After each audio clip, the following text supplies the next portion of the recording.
Krivax skittered into King Terenas' imperial chamber, with Nerubian following closely behind him, intent on finding the other members of the Nerubian delegation before the meeting began.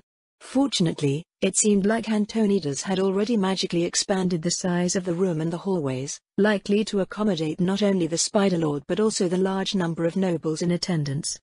King Terenas was already present and sat comfortably on his throne as he spoke quietly to a few of his advisors. Unlike last time when the balconies overlooking the throne room were empty, this time Krivax could see many important figures watching the proceedings from above. He could even see an ambassador from Quel'Thalas, which was surprising considering the elves had not offered any input into the matter up until this point. They still haven't even sent anyone to meet us, Krivax thought, feeling a bit bitter. Looking through the room, Krivax could see rulers from each of the kingdoms speaking with their diplomats. Turning to look in the direction of the representatives from Stormwind, he noticed an old-looking mage, who Krivax assumed could only be Khadgar, speaking to Anduin Lothar. This was his first time seeing the mage, and Krivax made certain to memorize his face. After all, Khadgar was a man who would be extremely important to the future of Azeroth. The only ones who were absent seemed to be the Gilneans. It was most likely them who everyone was waiting on. A quick glance around the room showed that the other viziers were already present and were standing off in a portion of the room reserved for observing diplomats, speaking with Antonidas as they waited for the meeting to begin. They weren't exactly difficult to pick out of a crowd. With his fellow viziers spotted, Krivax walked further into the room and began making his way to them. He idly noted that one of the Kultiran Tidesages was looking at him with a strange expression, but Krivax had long gotten used to getting strange looks from non-Nerubians and they were hardly the only ones staring, so he paid it no mind. As he grew close, Krivax realized that the viziers were protected by some kind of ward that made it impossible to understand the conversation that they were having with Antonidas. It was only when Krivax passed through it that their words didn't sound like gibberish to him. Discuss this matter more at a later time. For now, I must prepare for the meeting ahead. Of course, Archmage, said Visor Krines, sounding more respectful than Krivax remembered her being. We will bring your proposal to the High King. I'm certain he will find it as interesting as we do. Haedix seemed content to let Krines speak for them both, but even he seemed more interested than Krivax expected. Antonidas nodded solemnly to them both and left, presumably to go take his seat as Dalaran's representative. Greetings, I take it your meeting with the Archmage was more productive than expected, said Nerubian as soon as the Archmage had passed through the ward.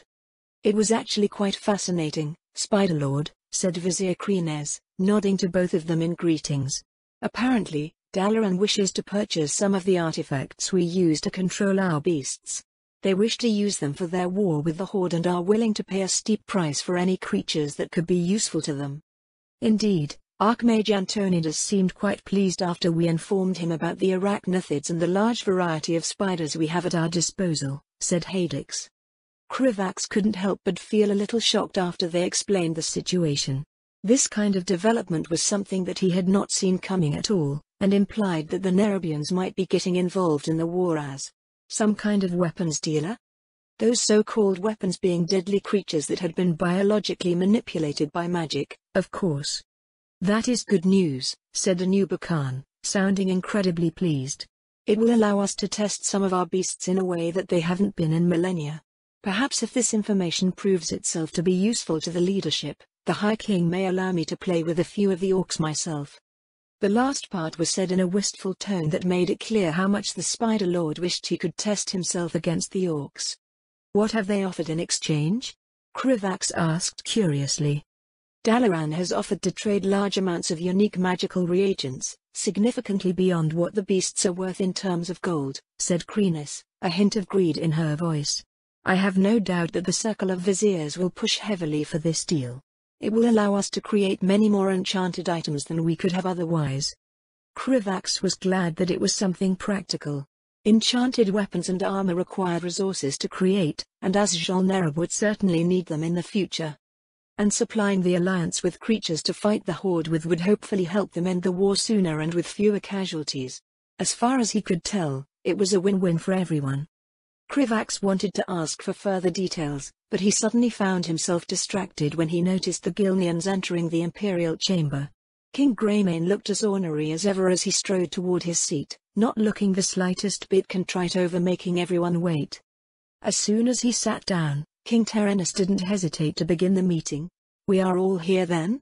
Terenas asked, though of course he could see that was the case. "Good. Time is of the essence, as every moment we fail to marshal our respective militaries, the Horde draws nearer. They have already taken Tasmodin, and what information we've gained since shows they don't appear to be in any rush to stop their move north. The Council of the Seven Nations has negotiated tirelessly since the threat of the Horde became clear to us, and we have succeeded in reaching several agreements, though there are few things that remain to be agreed upon." At the king's words, each of the other monarchs nodded in agreement, making Krivax feel a little bit curious about which points they had actually managed to agree on. Fortunately, Terenas began answering that just a few moments later. "In order to combat the threat of the Horde, our nations have agreed to form a unified force so that we might fight the Horde together," said Terenas, causing several in the audience who hadn't known how far the negotiations had gone to break out into whispers. The human kingdoms had not been united since the breakup of the Arathorian Empire, so this was certainly a historic moment.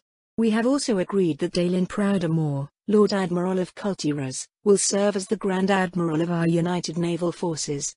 Krivax turned his gaze toward the Kultirans, only to see that Admiral Proudmore remained completely stoic. The selection made sense and was likely an easily made decision. Kultiras was the foremost naval power in the Eastern Kingdoms, and there was not a single person from the other kingdoms who even approached the amount of experience that Proudmore had. "Thank you, King Terenas," said Proudmore, his powerful voice carrying throughout the room as he nodded his head respectfully to the old king. "I'm grateful for the trust that you and my fellow rulers have bestowed on me. If the Horde wishes to travel any farther north than Tasmodin, then they will need to either pass through Thandalspan or invade by sea. I swear to you all on my kingdom, my house, and my honor, that any primitive navy that the Horde attempts to muster will be sent to the bottom of the sea." At those words, many of the observers broke out into appreciative applause, likely fully confident that the admiral would live up to his promises. "If my letter to Crossus actually manages to prevent Alexstrasza from being captured, then he actually might. It was only because of the Dragon's support that the Horde invasion fleet ever defeated and bypassed the Lord Admiral's forces in Cannon after all. If the Horde did not have any dragons, then the Kultiran navy completely and utterly outclassed them. We have also reached an agreement on matters of logistics, such as the amount of economic and military support each nation is willing to provide," King Terenas said as soon as the applause began to die down. Krivax noted that the king gave no specific details on how much each kingdom was actually contributing. He could guess that some of the less enthusiastic kingdoms, such as Gilneas and Ultaruk, were providing significantly less than they should be. "The only matter we have left to agree upon before we can formalize our alliance is to choose who will have command over our unified army as its supreme commander. It is no boast to say that Lordaeron is the largest of the kingdoms, so I believe it is reasonable that we command the army. Many are the great knights under my banner who can lead us to victory," said Terenas. "With all due respect, King Terenas, while I know for a fact that Lordaeron has capable generals, I believe that the best option to lead our forces is myself," King Trollbane said confidently, not hesitating to put himself forward as soon as the king finished speaking. "Not only do I have the most combat experience of any ruler in the Eastern Kingdoms, but it is my lands that the Horde is likely to invade first. Let the people of Stromgarde lead humanity united once more." "You are delusional if you believe any of my men will listen to you, Trollbane," said King Perenalda, quick to interject. "My own man, General Hath, is just as experienced as you and more used to fighting against impossible odds. What we need more than anything is a leader who is clever and has an abundance of wisdom, not a brute fist." The dig was not unsubtle at all, Trollbane glaring at the man for it. Krivax watched as the various rulers broke out into arguments, though knowing what he knew about who they would eventually choose, he wondered how much of it was real and how much was political theater. Just as the arguments seemed to be reaching their peak, Archbishop Fale stood up from where he was sitting, immediately causing the room to grow quiet. "While the Church of the Holy Light remains committed to supporting this alliance, regardless of who leads its armies, I would like to put forward my own recommendation for the position of Supreme Commander," Archbishop Fale said calmly, capturing the attention of everyone present. Even if he had no armies himself, everyone knew that the Archbishop was a hugely influential figure and his recommendation would be taken seriously. There is only one person here who has the most experience fighting against our current enemy, and who, more than any other, deserves the opportunity to lead our forces against them, said the Archbishop, turning his gaze to Anduin Lothar. If this was political theatre, then the look on Lothar's face was enough to convince Krivax that he had not been informed. Anduin Lothar has served faithfully as the champion of Stormwind for many years and is the last true descendant of the ancient Arothi bloodline. He fought the Horde bravely for several years, without aid, and saved innumerable lives by organizing its evacuation when Stormwind could fight no longer. I could think of nobody else who is more fit to serve as our supreme commander. With that said, the Archbishop returned to his seat and Krivax listened closely to conversations that broke out in the chambers. He knew that each of the kings wanted to be in charge, but they were dead set against seeing any other ruler in their place and commanding their forces. Not only was Lothar not a king, thus neutral in the power struggle of the northern kingdoms, but he also had a prestigious bloodline that made him noble enough that none of the rulers felt like they were being slighted. That, his experience, and the potential aid that Quel'Thalas might offer as a result of his bloodline made picking him the obvious choice. He would also be driven towards defeating the Horde and retaking Stormwind above all else. The conversation soon grew increasingly positive to the idea, and it wasn't long before King Terenas was asking Lothar if he was willing to accept the charge. Lothar was obviously shocked, but it didn't take long before his expression settled into one of intense determination. "I accept the charge," he replied, his voice heard clearly by everybody present. "I will lead our forces against the Horde." "And do my fellow monarchs agree with this decision?" asked Terenas, sweeping his gaze through the chamber. None of the gathered rulers raised any objections, including Greymane and Perinalda. "Then there is nothing left that needs to be agreed upon," said King Terenas, his expression growing dignified as he prepared to make the announcement that everyone present knew would go down in history. "Then I, King Terenas Menethil II, hereby declare the founding of the Alliance of Lordaeron. We shall stand together, united, as our ancestors did long ago, in the Arathorian Empire. And it is only fitting, then, that our commander hails from that ancient ruling stock. We, the kings of the Alliance, appoint Lord Anduin Lothar, champion of Stormwind, as our supreme commander." The chambers immediately burst into cheers and applause as the gathered nobles expressed their enthusiastic support for the Alliance and its supreme commander. There was hardly anyone left who was not worried about the Horde, so everyone was glad to see something finally being done. "Finally," said Anuba Khan, his voice more gleeful than Krivax had ever heard from a Spider Lord. "I have been waiting for this since we learned about the Horde. I look forward to seeing whether or not these humans live up to the might of their Vrykul ancestors.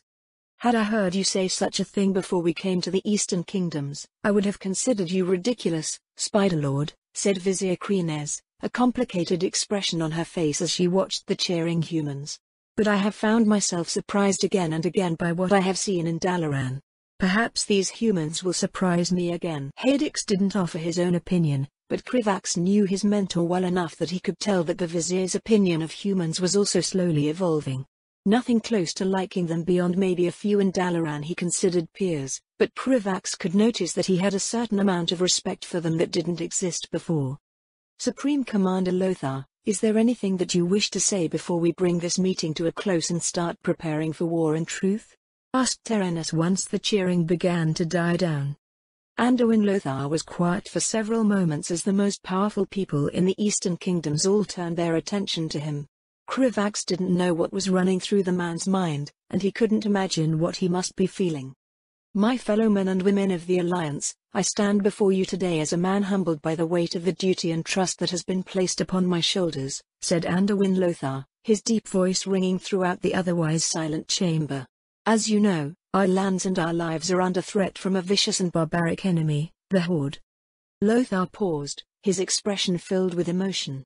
"They arrived in Stormwind several years ago and immediately began storming our lands, laying waste to our homes, and slaughtering our people, and every attempt at diplomacy was met with scorn and violence," Lothar continued, his voice beginning to fill with rage. "It was only a few years later that we learned that these creatures came from another world, one which they destroyed with their vile magics. There can be no peace in our lands as long as the Horde continues to exist, otherwise, our world will see the same fate as their own. Krivax could see that Lothar's words were beginning to make many of the gathered nobles uncomfortable. None of them wanted to believe that their lands could end up like Stormwind, or that the Horde could possibly be a threat to the entire world. Ever since they arrived, the Horde has pushed ever northward, but no longer. No longer will we cower in fear. No longer will we turn a blind eye to the suffering that these monsters are causing to this world. Lothar shouted, causing his audience to grow excited. Today I stand before you as Supreme Commander of the Alliance, and I pledge to you all that I will do everything in my power to defend our lands and destroy the Horde. Where before there was concern at the threat presented, now it seemed like Lothar's words were energizing those listening to them. Nobles from all the gathered human kingdoms seemed determined, eager, and maybe even excited to face the great evil of their time. I know that this will not be an easy task. The orcs are a formidable foe, and they will stop at nothing to see us crushed beneath their boots. But we are the Alliance. Just as the trolls could not hope to defeat the combined might of humanity, the Horde will fare no better. Our armies will not rest until we secure safety for our people, and victory for the Alliance. As the chamber broke out into rapturous cheers and applause, Krivax couldn't but join them, ignoring his mentor's mild disapproval. He knew that this was a moment that he would likely remember for the rest of his life. Corialstras flew as fast as he could as he closed in on his beloved's location. If the contents of the mysterious letter were correct, then they were rapidly approaching the point where the orcs would ambush her with the dragon soul. The letter hadn't given him an exact location, but they were close enough to Grimbatol that Corialstras could feel himself being consumed by worry and rage. Fortunately, it seemed that Alexstrasza and his fellow consorts had stopped on one of the mountains that made up the highlands to rest. As he flew, Corialstras kept his eyes peeled for any orcs wielding the dragon soul or, Titans forbid, Deathwing himself. It wouldn't do if he managed to get himself captured due to a momentary lack of vigilance. Corialstras didn't know what he would do if he ran in the aspect of the black dragonflight, but he hoped that if he did, he would be able to at least make his death loud enough to warn his queen. When he heard a dragon's roar echoing through the highlands, Corialstras believed for a moment that his worst fear was coming true. However, once he calmed down, he recognized the call as coming from Elores, his beloved second youngest consort. It didn't sound to be one of pain or anger, so it was likely that his fellow consort had simply noticed his approach and was greeting him. Corialstras didn't hesitate to let out his own call in response, one filled with all the worry that had filled him from the moment that he had received the letter. Perhaps that was why his queen and his fellow consorts were waiting for him with worried expressions once he flew over the mountain separating them. However, Corialstras didn't worry about any of that, because as soon as he saw that his beloved was safe and had not been captured by the orcs, he flew into her side and embraced her. Most other dragons would have likely been knocked over, but Alexstrasza's true form had always been much larger than his own. Corialstras? Why are you here and not in Dalaran? What's wrong? Asked Alexstrasza, crooning with worry. Tyrannostras, Rostres, and Elores also displayed their concern as they surrounded the two of them. A part of him wanted to continue enjoying the moment, but Corialstras knew that he couldn't. If there was any chance that Deathwing was truly nearby, then he couldn't afford to delay telling his queen for even a moment. My queen, I'm here because someone sent me an anonymous letter with information that I found highly concerning, said Corialstras. He quickly began explaining the sequence of events that had led him to leave Dalaran and chase after his queen, using his perfect memory to recite the contents of the letter word for word.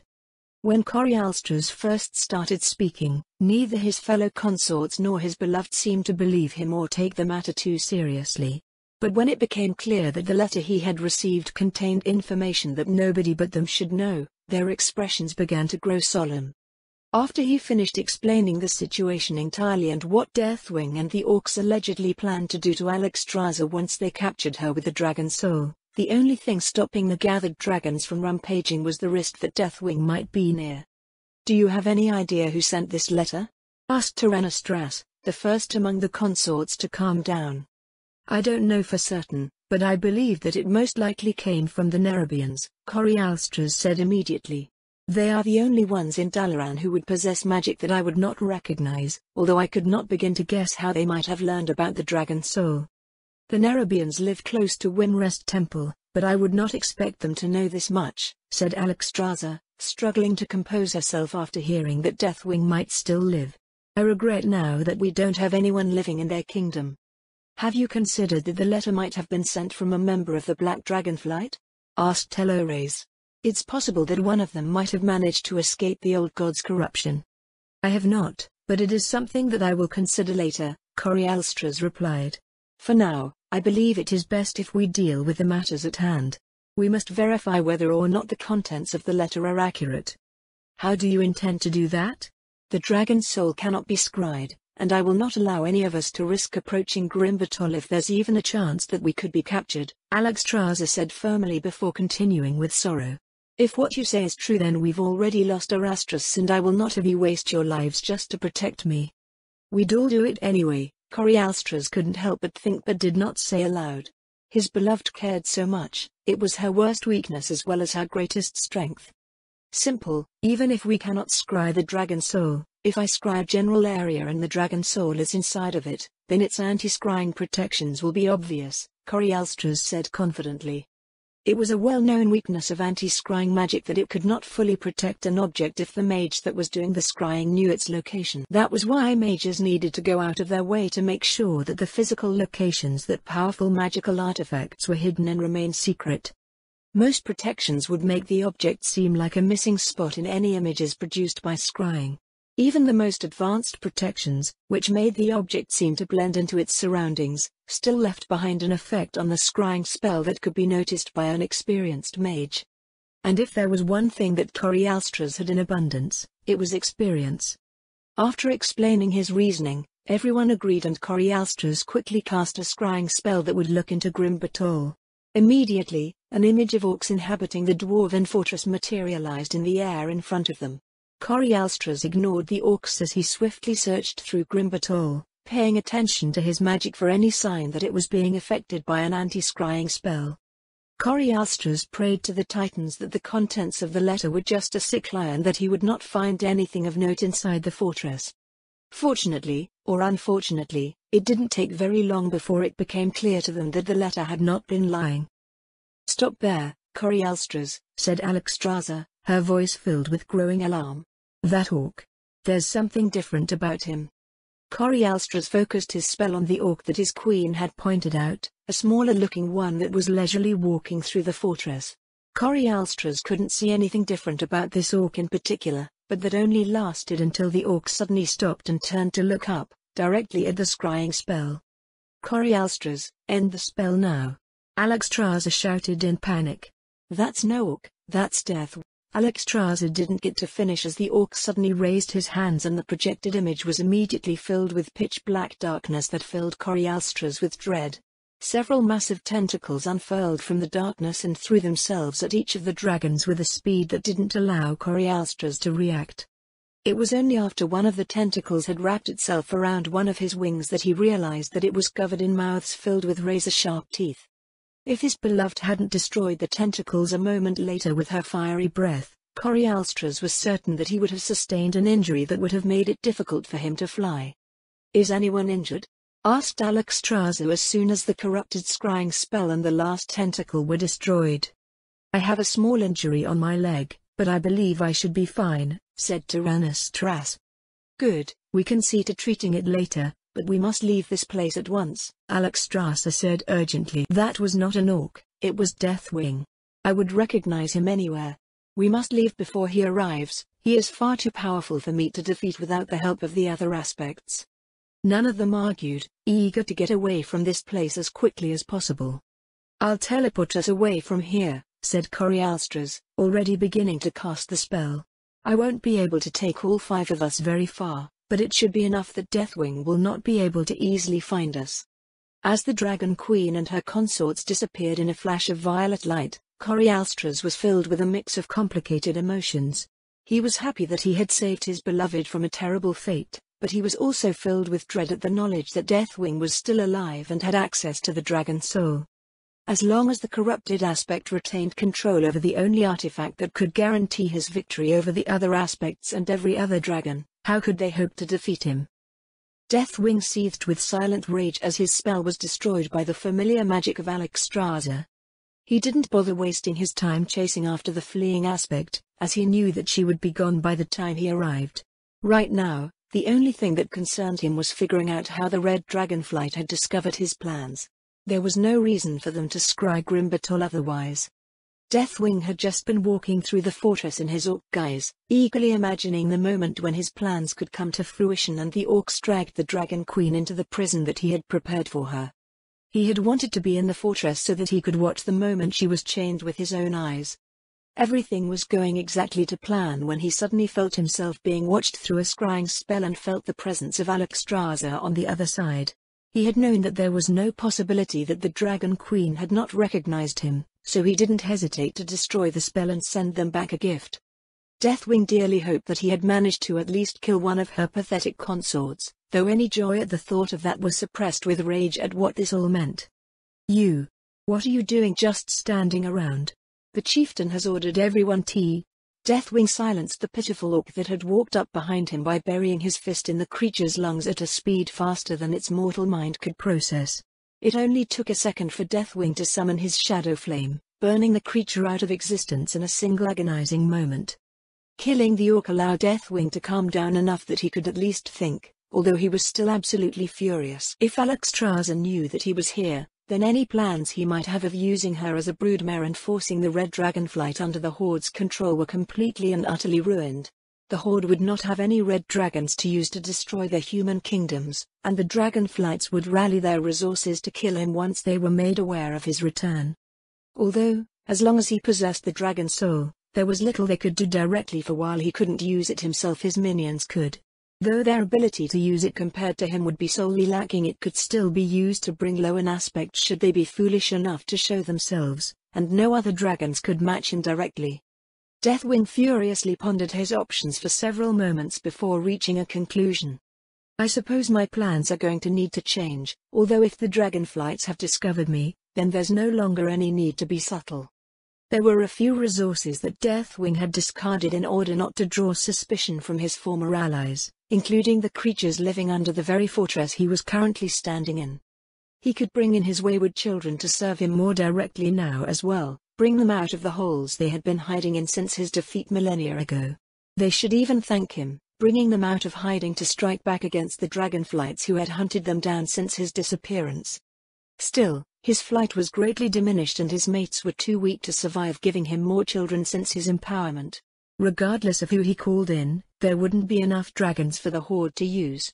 Unless maybe the Dragon Maw would have their dragons after all. Deathwing's mouth twisted into an evil smile as he considered his now opened options. However, before he could do all that, there were a few things that Deathwing needed to do first in Lordaeron before his human identity was discovered. Not only would it be a good chance for him to gather more information on the Humans' alliance, but Deathwing needed to find out how his carefully laid plans were ruined. Fortunately, his masters were all-knowing, and their whispers directed him to Capital City. And he had a guess as to why. Nerubian shifted from a deep slumber to perfect clarity in an instant. The High King of Azjol Nerub immediately began searching his surroundings to find what had alerted him, only to relax once he did. As the ruler of the most powerful nation in the world, Nerubian had many enchanted artifacts that served a variety of purposes, and one of them was alerting him that one of his advisors, Elder Nadox, was approaching his chamber. Nerubian telepathically directed the skitterers that were cleaning his carapace to leave his chambers as he waited for his advisor's arrival.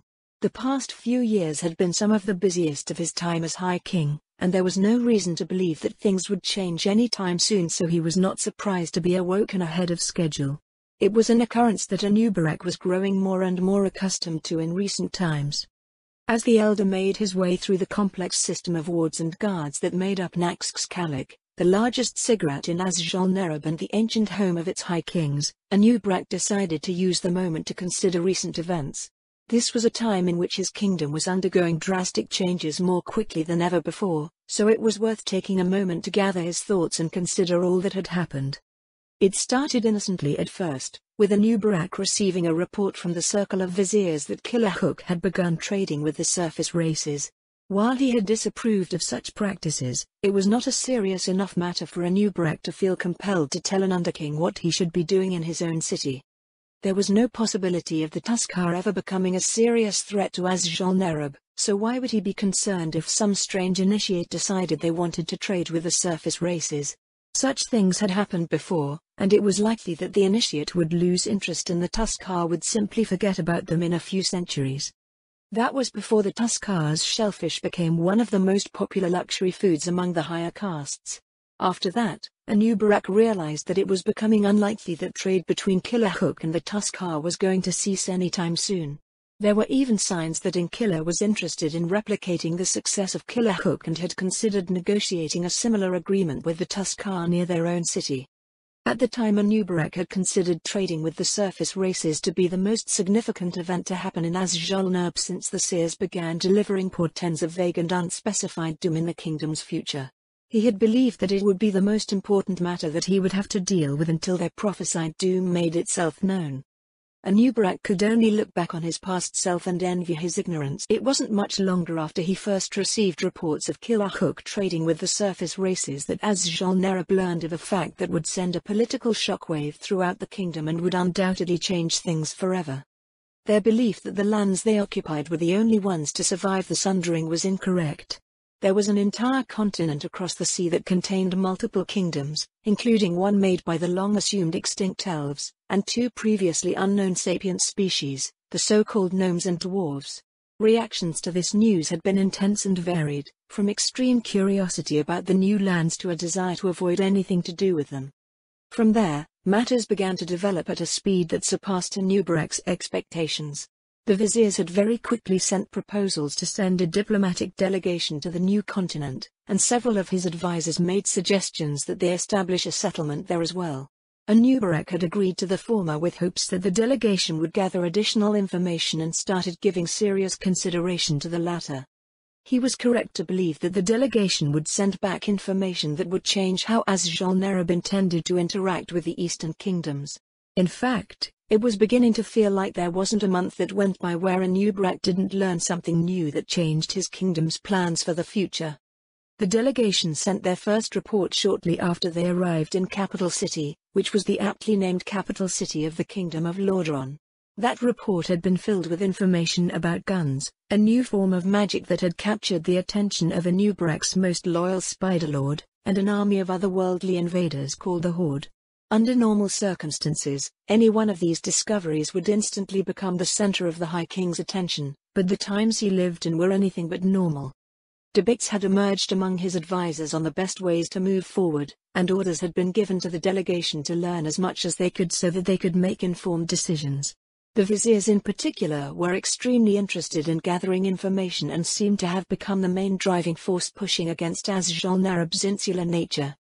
More than one vizier had come to Anubarak with urgent requests that the delegation send back knowledge about guns and the like so that they might attempt to replicate them.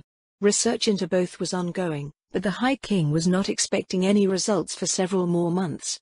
It wasn't long after that before a portion of the delegation traveled to Dalaran, a city-state run by mages that seemed to serve as the center of magical learning for much of the Eastern Kingdoms. Then the delegation began making claims of advanced enchanting techniques that surpassed what Azjol-Nerub was capable of, and the rulers of Dalaran sent an offer that would have Nerubians living and studying in their city. After considering the matter and analyzing the security risks posed by a portal between Dalaran and Inkiller, Anubarak eventually decided that the benefits outweighed the costs. The portal was extremely well guarded from both sides, which was something that he had discovered after asking his advisors to evaluate what would happen if Azjol-Nerub tried to send their own soldiers through, either covertly or otherwise. In the worst-case scenario, they could always close it whenever they wished. It was around that same time that the kingdoms of Stormwind and Alterac sent offers to cede portions of their territory to Azjol-Nerub, for a price. Anubarak had immediately called for a meeting with his advisors and they debated the wisdom of accepting each, both, or neither of the offers that had been presented to them. It was easy to decide that neither was not an option, given that the seers were still giving warnings of calamity in Azjol-Nerub's future. Many of the more powerful seers had made claims that they could feel that the details of the tide of death threatening to sweep over their kingdom were beginning to change, but that didn't alter the fact that Azjol-Nerub would be well served by having a settlement in the Eastern Kingdoms to flee to should the worst happen. Anubarak had eventually settled on only accepting the offer from Alterac. The land that they were offering was simply more valuable, as it was situated in a position that would allow Azjol-Nerub to extend its influence throughout the northern portion of the continent. Not to mention Ultaruk was merely asking for them to prevent their rival from entering the proposed settlement's lands, thus making it impossible for Stromgarde to invade them. From what Anubarak could tell from the reports he'd received estimating Stromgarde's strength, it was a simple matter. Truly, as long as Azjol-Nerub was given enough time to establish a permanent portal and fortify their location, the only nation in the Eastern Kingdoms that could hope to threaten them would be Quel'Thalas. Stormwind, on the other hand, was offering them land that they did not even currently own and was asking for Azjol-Nerub's assistance in regaining it. It had not taken Anubarak long to dismiss their offer, but depending on how the next meeting with his advisors went, that might be a decision that he would need to revisit. Anubarak turned his focus back to the present as he felt Nadox pass through the last security checkpoint. Moments later, the elder was walking into his private chambers while wearing a pensive expression. "Your Majesty, I apologize for waking you, but I have news that I thought you should hear before the council meeting," said Elder Nadox, speaking as soon as he entered the chambers. "Your apologies are unnecessary. You would not wake me if it was not important," said Anubarak. "What news do you bring?" "There are a few things, Your Majesty," said Nadox, reaching into his spatial bag and retrieving a few documents. "The most recent report from the delegation to the Eastern Kingdoms has arrived. Please, take a look." Anubarak directed one of his beetles to take the documents from his advisor and bring them to him. It had been several weeks since the humans had formed the Alliance of Lordaeron, and since then they had been learning more about the Horde's capabilities. The information contained in the report mostly concerned the Horde, and it didn't take long for Anubarak to pick out what had drawn his advisor's attention. "How credible are these reports of Death Knights?" asked Anubarak, addressing the heart of the matter. "Is this something that our own necromancers are capable of?" Anubarak knew that the Circle of Viziers studied death magic to a certain degree, but such research was highly regulated due to the adverse effects such magic had on the mentality of the practicing mages. "Not at the scale reported," Nadox admitted with some worry. "Each Death Knight seems to possess natural necromantic abilities, making them capable of raising dozens of corpses, controlling and maintaining them for long periods of time, while also being skilled in all manner of deadly magics. We are unfamiliar with such undead creatures, so it is difficult to determine what they are truly capable of.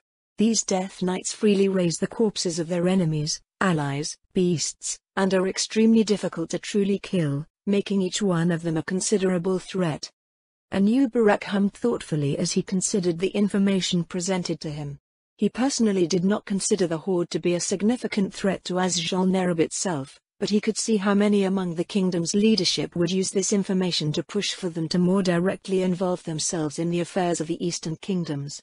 Some would see this as a sign that the Horde was related to the prophesied Tide of Death, especially considering these creatures were created through the use of death magic, although Anubarak had some doubts. It was impossible to know how literally the portents of Seers should be taken, so it was important to examine all options when dealing with such things.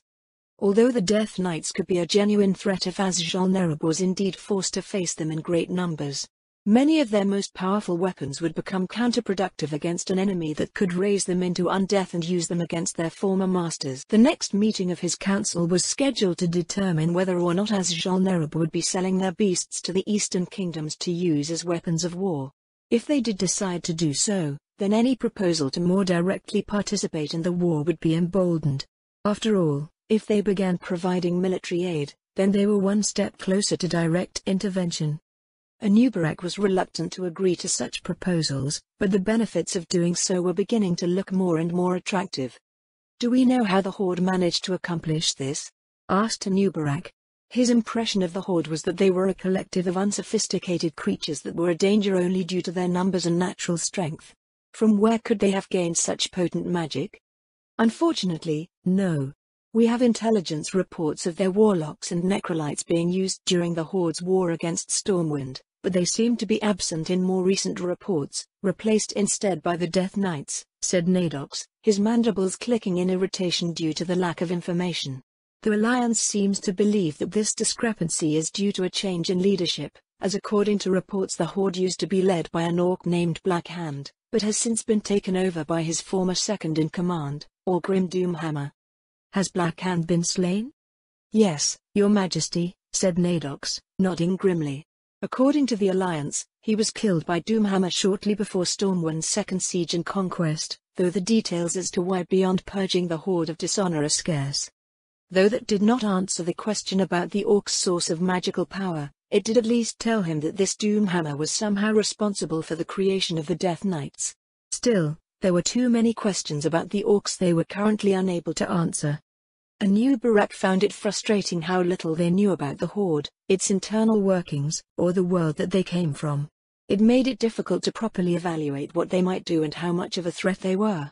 This, coupled with seemingly ridiculous claims made by Stormwind that the Horde was responsible for destroying their own world, made gathering information about them increasingly vital. "Very well," said Anubarak as he sent his beetle away. He would consider the matter further during the meeting with his council. This was something that could have waited until the meeting. "What other news do you bring me, Elder Nadox?" Elder Nadox seemed to hesitate for a moment before again reaching into his spatial bag and retrieving a new set of documents and handing it to one of the High King's beetles.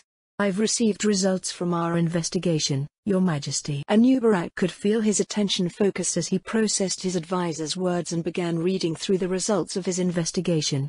Results which left him feeling confused. Ever since the discovery of the Eastern Kingdoms, it had become clear to him that there was an excessively high degree of coordination among certain members of the Vizier caste. Anubarak was born and bred to be a leader. He knew Azjol-Nerub better than anyone else, which meant that he knew without a doubt that the speed at which his kingdom had reached a consensus in regard to the Eastern Kingdoms was deeply unnatural. There were more than a few occasions in which underkings or viziers who spouted isolationist rhetoric spontaneously changed their minds. Queens who he knew to be politically agnostic were suddenly incredibly interested in learning everything they could about the Eastern Kingdoms. Nearly every report that he received included pragmatic reasons for which Azjol-Nerub should become more involved in outside affairs. Viziers who he knew to hate each other cooperated without conflict. Anubarak did not have proof of a conspiracy, but there were too many small details that pointed to the fact that there was a highly influential and secretive organization pushing for Azjol-Nerub to involve itself in the Eastern Kingdoms. After determining that the majority of this unseen influence was coming from the viziers, Anubarak had immediately made orders for his most loyal supporters to investigate. A part of him had expected to find that a secret organization of scheming viziers had begun spreading their influence in preparation to overthrow him and take control of the kingdom. But according to the results of his investigations done by both his own supporters and the one done by Elder Nadox, there was no evidence to support anything of the sort. Then, what do they want? What could drive so many viziers to cooperate with one another in pursuit of a singular goal? Anubarak didn't know, and that worried him. "What should we do now, Your Majesty?" Elder Nadox said with concern. The fact that he had independently reached the same conclusion that Anubarak had reached and come to him with his theories was one of the reasons that he trusted him. Anubarak considered the matter for several moments before responding. "For now, we wait and observe. Whatever their goals, they feel strongly enough about them that they are knowingly taking actions that risk their anonymity. No organization with this much influence is so foolish. They understand the risks that they are taking by acting so blatantly, yet they still do so regardless." If there was anything that Anubarak had learned in his long life, it was patience. As long as the organization did not know that he was suspicious, he was certain that an opportunity would present itself. Elder Nadox nodded, silently accepting the decision of his High King. Anubarak and Nadox discussed the upcoming meeting for nearly an hour before the two of them began making their way to the council room. Given the present circumstances, it was important that Anubarak independently considered each proposal so that he could be sure the conclusions he was reaching were his own. Walking into the large chamber that was artfully decorated with various tapestries and finely woven webs, the High King was pleased to see that his entire council was already present and waiting for the meeting to begin. Sidranix and Queen Nizararat were in quiet conversation while Vizier Yataman, Spider-Lord Kalrat, and Weaver Kutin-Kashal stood quietly around the large desk filled with scattered documents in the center of the room. Anubarak walked past one of several obsidian destroyers that were placed in the room to protect the council and took his place at the head of the table. Several skitterers immediately brought all the relevant documents relating to the meeting before making themselves scarce. Once he was certain that everything was in order, Anubarak did not hesitate to begin the meeting. His time was precious and he had no intention of wasting it on pleasantries. We are here to discuss the details of Dalaran's proposal in which we agree to supply the Alliance with our beasts for the purpose of using them to fight the Horde. In addition, we will discuss the contents of the most recent reports sent to us from our delegation to the Eastern Kingdoms. Begin. Your Majesty, I believe it is Azjol Nerub's best interest to agree to Dalaran's proposal, Seer Dranix said immediately. The magical reagents that they are offering are worth far more than what we would be giving them, and this is an excellent opportunity for us to test their worth in combat after millennia of improper testing conditions.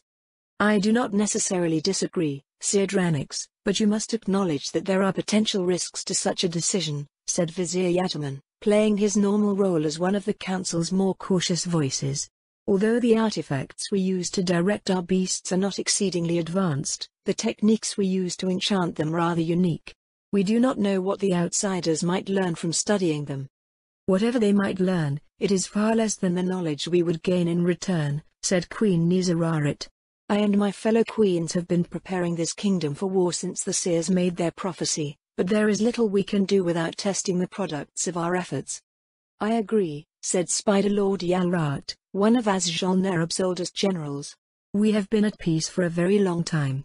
We need to know if it has made us weak. We would also benefit greatly from the promised magical reagents, said Weaver Tutankash. Enchanted weapons are not cheap. A steady influx of reagents would help blunt the costs of our ongoing efforts to prepare the kingdom for the prophecy. Once again, his council was nearly in complete agreement, and Anubarak hated the hint of suspicion that fact invoked in him. Still, he found himself agreeing with their arguments, and had reached similar conclusions on his own. Queen Nizararit, is it feasible to render the beasts infertile before we send them? Asked Anubarak. It was likely that the outsiders would be able to replicate the enchantments on the artifacts, so it was important that they maintain their control over their supply of the beasts themselves. Queen Nizararit scoffed lightly before replying, that would be a simple matter. For the best really. The last thing we would want is for the primitives to lose control over a few of the beasts and allow them to breed out of control in their wilds. They would no doubt throw their ecosystems out of balance, and then we would lose access to reagents and test subjects, said Vizier Yataman. Very well, then we will agree to Dalaran's proposal, said Anubarak. Will there be any problems with the Jormunga? As I understand it, controlling them requires significant amounts of training in addition to the use of nature magic. Although they are not common, there are a few practitioners of nature magic among the humans that I believe capable of learning our skills quickly, said Seer Dranix. The so-called Harvest Witches of Gilneas and the Thorn Speakers of Kultiras. Good. Then I will leave this matter in the hands of Queen Nizararit. She would know best about which of our beasts we should offer the outsiders, said Anubarak. Thank you, Your Majesty. I have been attempting to create a colossal spider similar in size to Mexna. Although I have not succeeded, I'm sure the Alliance will be pleased to receive some of my failed attempts, the Queen said enthusiastically. I can't wait to hear how they fare against the Horde. Mexna, one of Azjol Nerub's most powerful weapons, was a massive spider larger than most spider lords. Any creatures created in her image would be truly formidable. Anubarak merely nodded before moving on to the next topic of discussion. I assume that you have all already read the most recent reports coming from our delegation? Yes, Your Majesty, said Seer Dranix. And I must say, these Death Knights are highly concerning.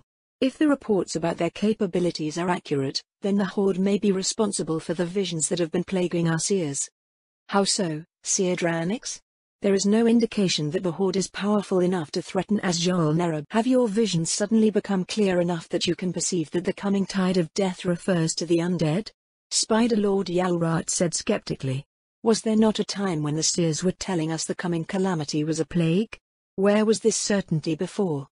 We have had this argument before, and I see no need to have it again, Spider Lord, Seer Dranix said with exasperation. But even if the Horde is not responsible for the visions, is it not wise to learn more about these Death Knights? Should we not seek to discover how the Horde managed to perform a feat of necromancy beyond what we are capable of? I believe we should send someone to discover the source of the Horde's magic. Who do you propose we send to do that?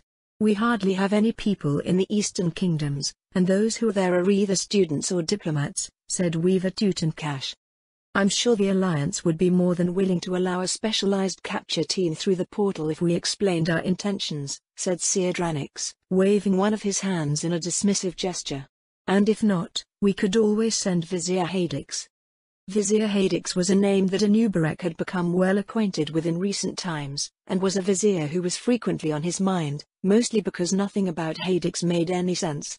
According to reports, Vizier Hadix was born in Asjal Nerub's capital city and was promptly taken in by one of the most influential viziers in the city at the time, Elder Yelrin, because of his genius. Ever since he was a hatchling, Hadix had shown a prodigious talent for arcane magic and was seen as a rising star within the circle of viziers. That all changed one day when his mentor was discovered dead and Hadix claimed to have killed him in self-defense. The records of what happened afterward were suspiciously vague, but an investigation was done. Elder Yelrin was determined to have been practicing dangerous magics, and Hadix had been exonerated. From there, Vizier Hadix traveled from city to city, staying for only a few decades at a time, and despite being one of the most powerful mages in the kingdom, he barely had any political influence. Anubarak found the vizier to be very suspicious. It didn't help that the initiate who was said to be responsible for discovering the Eastern Kingdoms was his apprentice. Vizier Hadix is an important member of our diplomatic delegation, said Vizier Yataman. His time is better spent ensuring our deal with Ultaruk does not fall apart. We've received reports that they have seemingly become more reluctant to move forward with the deal recently for no apparent reason. Now is not the time to send one of our diplomats away from capital city. Of course, he would need to be sent after the negotiations with Ultaruk have been completed, Seer Dranix agreed. But changes to our diplomatic team need to be made eventually. Do we intend to leave powerful individuals such as Anubakan and Vizier Hadix in capital city indefinitely when their talents could be used elsewhere? According to the reports, Vizier Krivax seems to be one of our more effective diplomats. Perhaps he could handle the diplomacy while we send Hadix and Anubakan to investigate the Death Knights? Vizier Krivax is practically a hatchling. If we intend to supply the Eastern Kingdoms with beasts for their war, then perhaps we should reconsider the offer from Stormwind? They might consider ceding some of their lands for powerful enough beasts. The council meeting continued for several hours before reaching its conclusion. Anubarak agreed that they should seek to learn more about the Horde and their magic, and that it was worth reopening negotiations with Stormwind to see what they had to offer. The High